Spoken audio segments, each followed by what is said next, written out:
భారత్ నరేంద్ర దామోదర్ దాస్ మోదీ నేతృత్వంలో ఒక మాట అన్నది, ఇంకొక టెర్రరిస్ట్ అటాక్ భారత్ మీద పాకిస్తాన్ గడ్డ నుంచి గిట్లా జరిగిందని తెలిసినా, మాకు భనక్ తగిలినా, మాకు ఆలోచన వచ్చినా, it is considered as an act of war.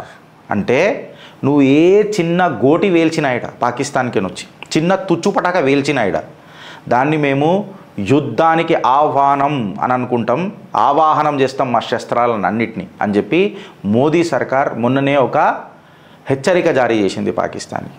Now coming to the point of Pakistan.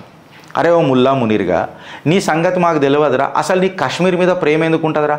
Already ఆడ మీ దగ్గర సుమారు ఒక 2 కోట్లో 3 కోట్లో 3.5 కోట్లో మీ పాపులేషన్ ఎంత సచ్చిందో నాకు తెలియదు, కానీ మీ పాపులేషన్ ఉంటే ఎంత పీక్తే ఎంత భూమి మీద, నిజంగా చెప్పాలంటే ప్రపంచానికి భారం మీ పాపులేషన్. అయితే మీరు కాశ్మీర్ మీద ఏం ప్రేమరా మీకు? ఉన్నమాట చెప్పాలని అంటే మీకు ఉన్నదల్లా ప్రేమ మొత్తము ఆడికేని పాకే నీళ్ళ మీద, ఆడికేని వచ్చే నదుల మీద. ఆ నీళ్లు మోదీ బంద్ చేసిండు కాబట్టి మీ మోతబరి బంద్ అయి మీ ముఖాలు డాష్ లెక్కైనాయి.